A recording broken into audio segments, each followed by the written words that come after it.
Oi, gente! Eu sou a professora Vânia Conceição, não vai esquecer, olha, Vânia Conceição. Trabalho no Fernanda Pérez, ok? E nós vamos ter hoje acesso a uma aula de filosofia, olha, daquela. Mas antes, peraí só um instantinho, deixa eu ler que tá aí, porque você sabe que a minha idade também contribui pra gente curtir o nosso vídeo. Eu preciso que você curta o meu vídeo. Preciso que você curta todos os nossos vídeos, certo? Segundo, se inscrever no nosso canal. Lógico, para você ter acesso a tudo. E terceiro, você ativar o sininho de notificação. E assim você terá tudo aos seus pés, inclusive a minha aula de filosofia sobre origem e mitologia. Ok? Ó, beijos!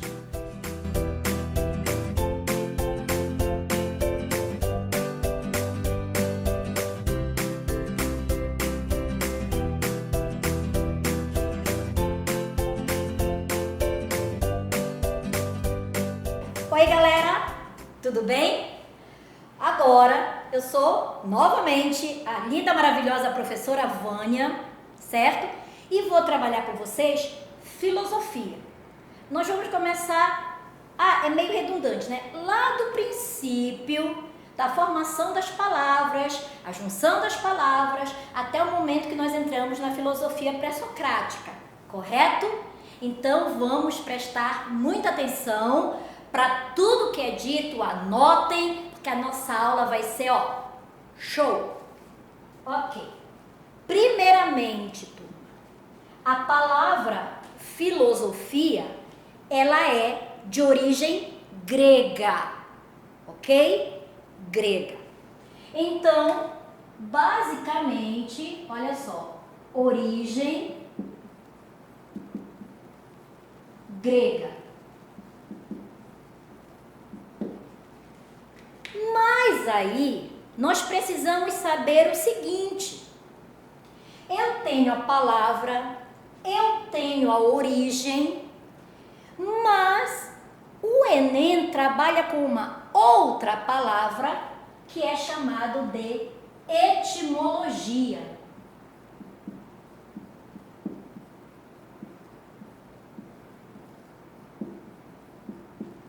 Ok? Olha só, close, preste bem atenção. Etimologia. O que é etimologia? Ele quer saber a tradução da palavra, ok? Veja bem, etimologia. Eu tenho filo, que significa amor ou amizade.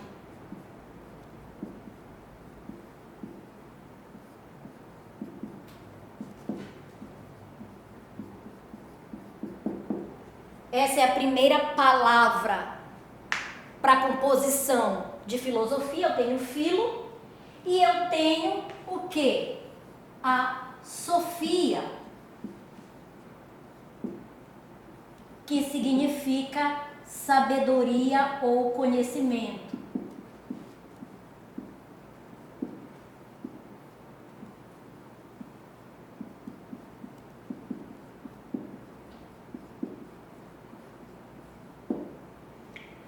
Então, olha só, filosofia significa amor à sabedoria, amizade ao conhecimento.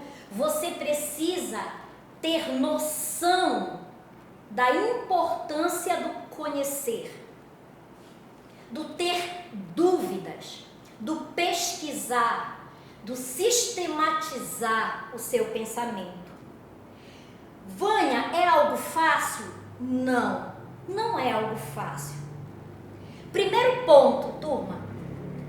Filosofia não tem achismo. Entenderam? Não tem achismo. Eu acho que não tem. Ou é ou não é. Quando nós formos desdobrar esse conhecimento, você vai perceber que os grandes filósofos não são historiadores, não são geógrafos, não são das ciências sociais. A maioria dos filósofos são matemáticos, são químicos e são físicos. Então, a filosofia, ela é uma disciplina que tem que ter uma exatidão na resposta. Por isso que é uma maneira de organizar sistematicamente o nosso pensamento, a nossa reflexão, ok? Então, olha só, amor à sabedoria, amor ao conhecimento. Essa é a etimologia da palavra filosofia. Agora, se perguntarem qual é o conceito de filosofia, é diferente. Certo? Olha bem. Close. Etimologia é uma coisa, conceito de filosofia é outro. Se eu perguntar qual é o conceito de filosofia, você tem que me perguntar. Desculpe, você tem que me responder. É uma ciência que se preocupa em organizar o pensamento, fugindo do senso comum. Ponto. Entenderam? Então, a etimologia é algo, conceituação é diferente. Porque no Enem, muitas vezes nós confundimos essas duas situações. Depois que nós já sabemos a etimologia, sabemos o conceito, qual é a parte mais importante da filosofia? É você saber que a filosofia, ela rompe, olha só, rompimento com o senso comum.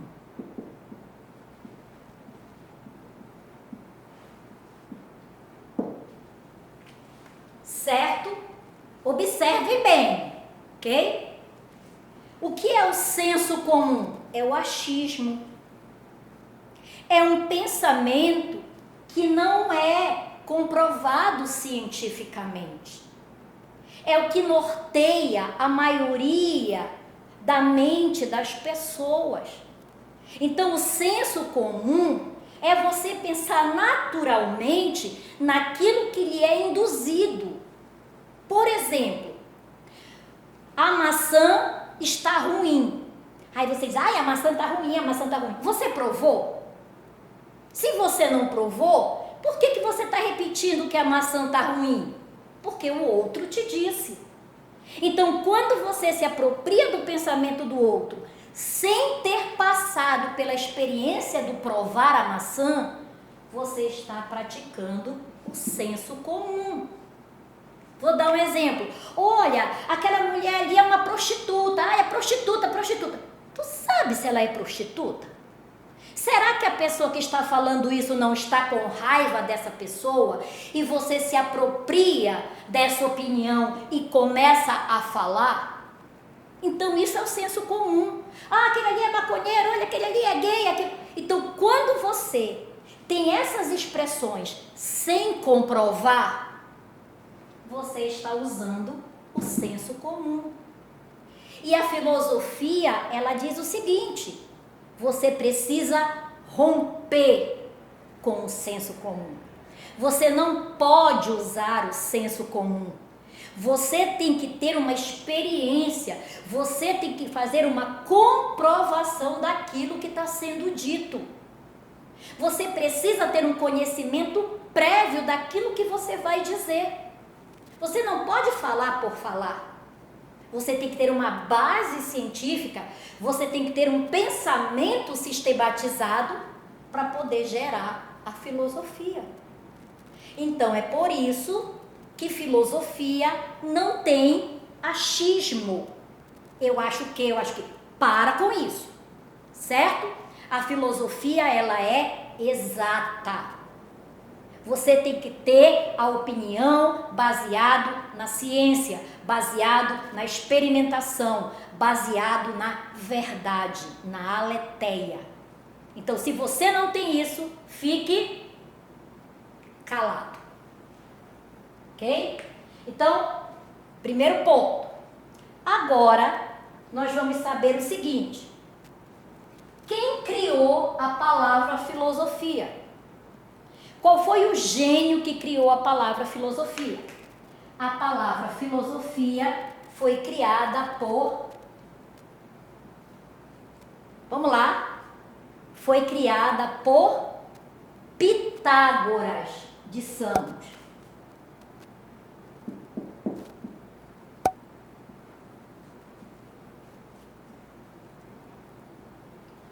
Antigamente, turma, você tem o seu nome e o seu sobrenome era a cidade da onde você vinha. Então, ele é Pitágoras, mas ele nasceu em Samos. Eu sou Vânia e sou de Belém, então seria Vânia de Belém, Fernanda de Minas, Cidileia de Santarém e assim sucessivamente, tá? Então, você tinha o seu primeiro nome e o seu sobrenome era a cidade da onde você vinha. Então, Pitágoras de Samos, ele é a pessoa que vai criar a palavra filosofia. Mas ele não é considerado o primeiro filósofo. Aí você pensa, como, professora? Ele cria a palavra? Sim, ele cria. Ele diz que o ser humano, ele tem que ter um amor, ele tem que ter uma amizade pelo conhecimento. Mas ele não é considerado o primeiro filósofo, porque ele afirma o seguinte, Pitágoras afirma que o conhecimento, olha bem, ok? Close aqui, ó. Foca em mim, tá seguro? Ele diz que o conhecimento pertence aos deuses e que o homem, quando ele quer conhecer, ele depende dos deuses. Então ele ainda coloca o homem submisso aos deuses. É por isso que ele não é considerado o primeiro filósofo. Ele é considerado a pessoa que cria a palavra. Ele diz que o conhecimento está aonde? Com os, vou botar bem aqui embaixo, com os deuses. E quando o homem quer ter conhecimento, ele precisa se submeter aos deuses. Aí você pode estar dizendo assim, eu estou com dúvidas, certo? Então eu vou simplificar. O homem só tem conhecimento se servir aos deuses. Se esse homem não servir aos deuses, ele não tem conhecimento. Então isso reflete o quê? Reflete a submissão do homem aos caprichos dos deuses.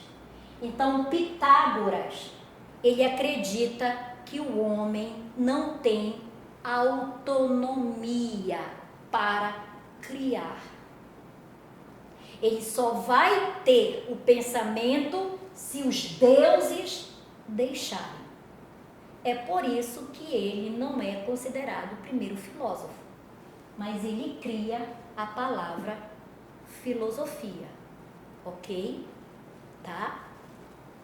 Professor, então quem vai ser o primeiro filósofo?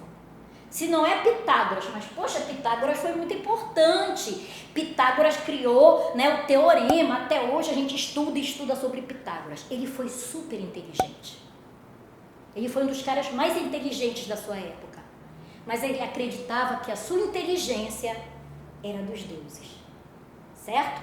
Então quem será o primeiro filósofo? Vamos lá. Primeiro filósofo vai ser Tales de Mileto.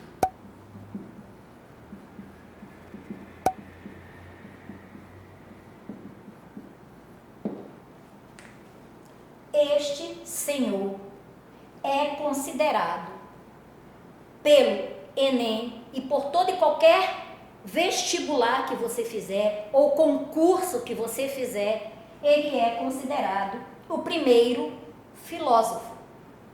Por quê? Porque este senhor rompe com os deuses. Ele diz que o homem tem autonomia. Vamos colocar aqui, ó. Homem igual a autonomia.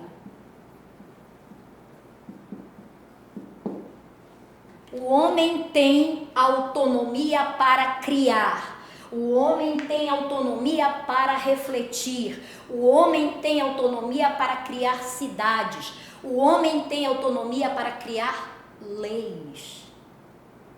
Então, Tales de Mileto é considerado o primeiro filósofo porque ele rompe com a perspectiva dos deuses, da submissão do homem aos deuses. Então, o homem pensa por si só.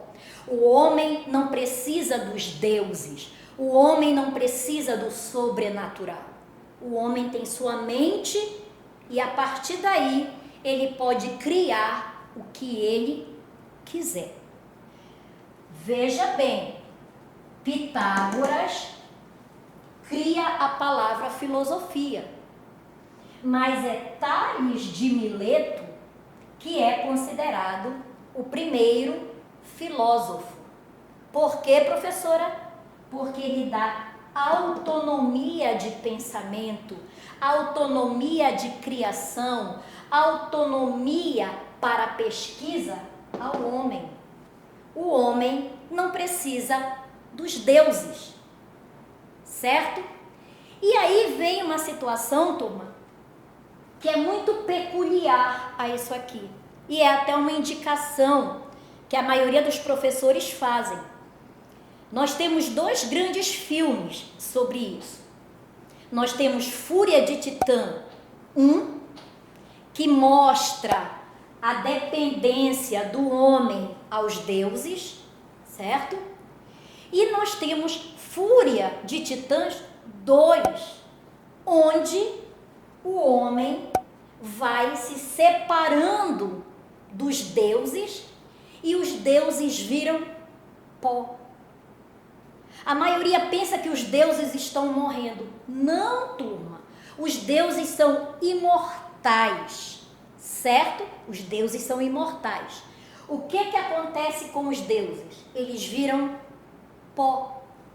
Porque quando você esquece algo em um lugar, o que acontece com aquele objeto?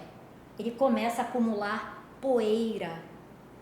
Então, o pó significa esquecimento, significa que o homem é autônomo, significa que o homem pode criar cidade, que o homem pode criar uma constituição, que o homem pode romper com o senso comum. O homem cria a sua própria maneira de vida. O homem cria a sua própria existência. Então, é isso que a filosofia, no início, ela quer mostrar para a questão do conhecimento e também para evidenciar Pitágoras e Tales de Mileto, inventor da palavra e o primeiro filósofo. E aí, veja só, professor, então como é que eles conseguiram se entender? Pitágoras e Tales viviam em um momento, turma, em que a mitologia era algo muito comum. O que são os mitos? Os mitos são a narrativa de origem do povo grego, certo? Olha bem, os mitos são narrativa de origem do povo grego. Todo o mundo, a criação dos homens está contido no mito. Então, a mitologia envolve o sobrenatural, envolve os deuses, os semideuses, os heróis. Então é algo assim muito esperado pelos alunos quando nós estamos trabalhando, é falar sobre a mitologia grega, né? Como é que você percebe Apolo, o deus mais bonito? Como é que você percebe Atenas, a deusa da inteligência? Como é que você percebe Artemis, a deusa da caça? Vênus, a deusa da beleza? Então isso povoa muito a nossa mente, né? Se eu pedisse para você descrever um deus, você ia descrever barriga, tanquinho, corpo másculo, por quê? Porque é assim que você representa um deus. Você não representa um velho, acabado, barbudo. Não, você representa a virilidade, o poder, a transformação. Então, a mitologia trabalhava exatamente isso. Os deuses tinham uma relação muito complicada com os seres humanos. Os deuses se transformavam em humanos e acabavam tendo relações com determinadas mulheres e geravam os semideuses. E isso foi movimentando muito o pensamento na Grécia. E aí, olha bem, como é que esse mito chegava a determinados lugares, professora? Através do poeta Rapsodo. Vamos colocar bem aqui, ó.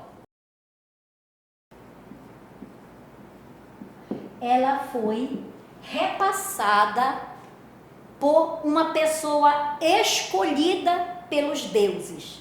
Então os deuses não escolhiam qualquer pessoa, eles escolhiam uma pessoa especial.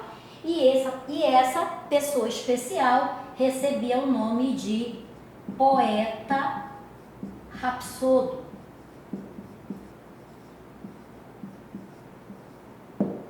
Professora, Rapsodo é o nome dele? Não. Rapsodo, veja bem, close aqui, ó. Rapsodo era a qualidade que ele tinha. Ele era alguém sagrado, ok? Então, o poeta Rapsodo era aquela pessoa escolhida pelos deuses para narrar o mito.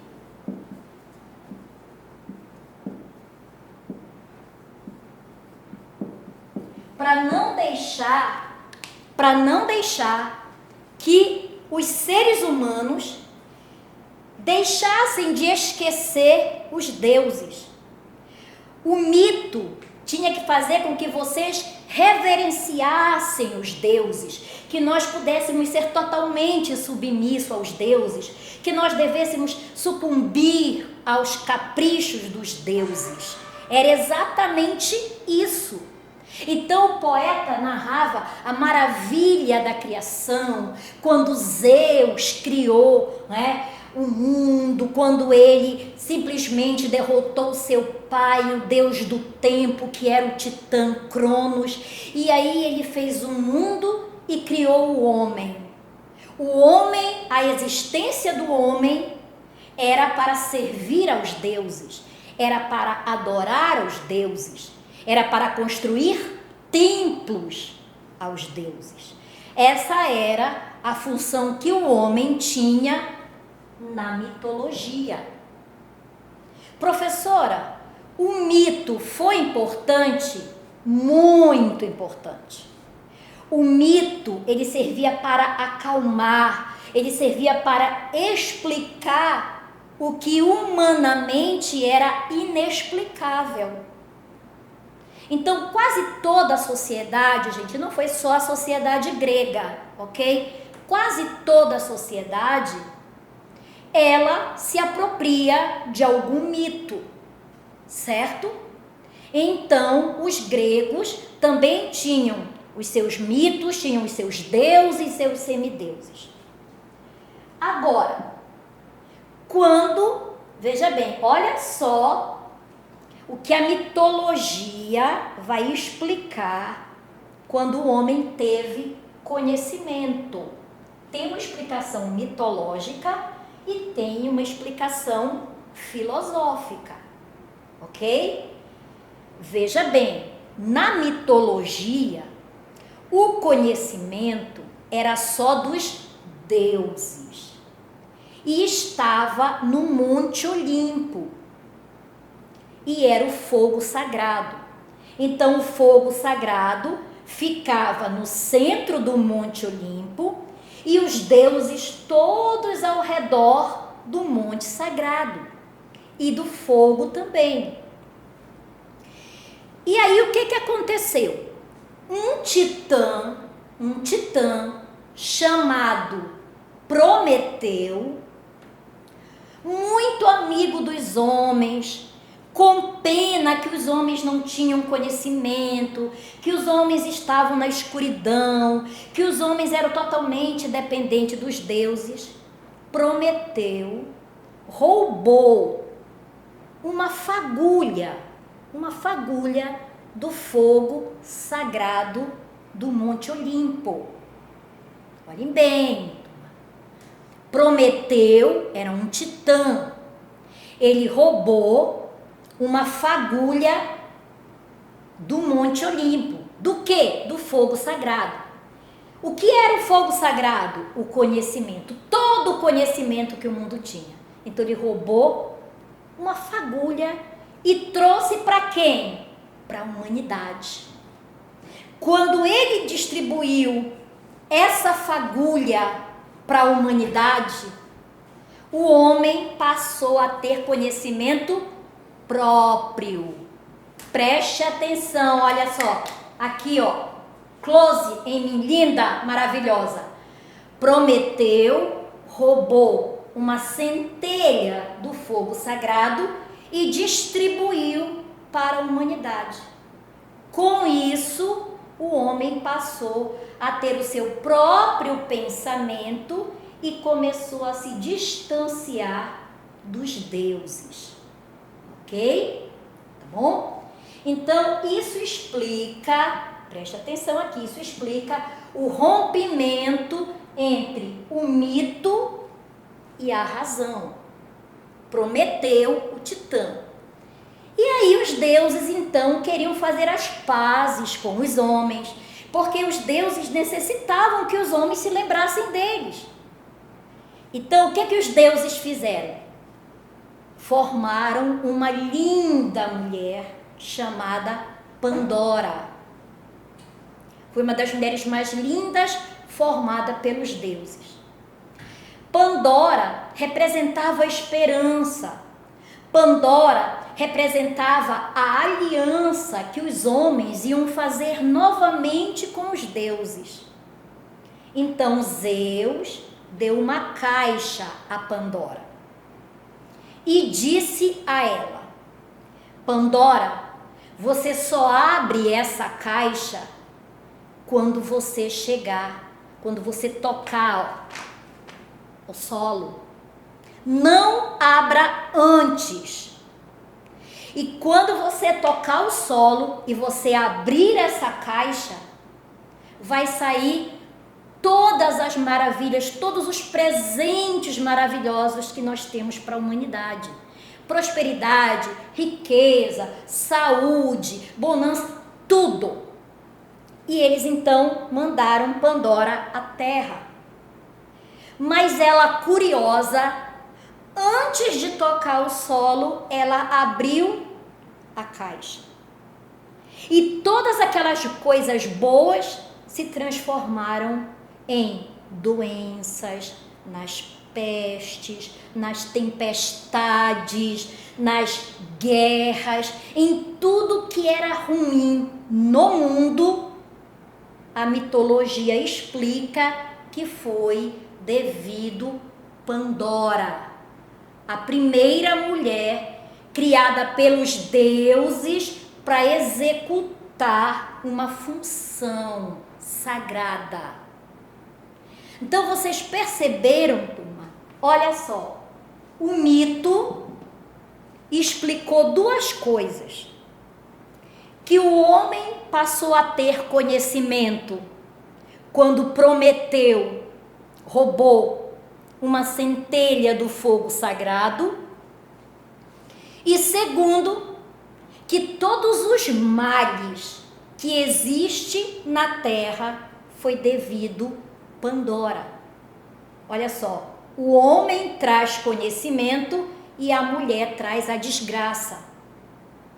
Se você comparar usando a filosofia, se você comparar Prometeu e Pandora, você vai olhar Adão e Eva. Adão, a segurança. Adão, o homem perfeito. O que Eva trouxe? Eva trouxe a expulsão do jardim do Éden. Então, você começa a relacionar as suas ideias. É isso, turma, que a filosofia deseja. Deseja que você tenha autonomia para relacionar as ideias. Deseja que você tenha o pensamento próprio, que você fuja do senso comum. Essa foi a nossa primeira aula de filosofia, ok? E eu quero que vocês reflitam sobre isso, eu quero que vocês repensem sobre essas situações aqui, e na próxima nós já vamos falar sobre os filósofos pré-socráticos, ok? Tchau, beijo!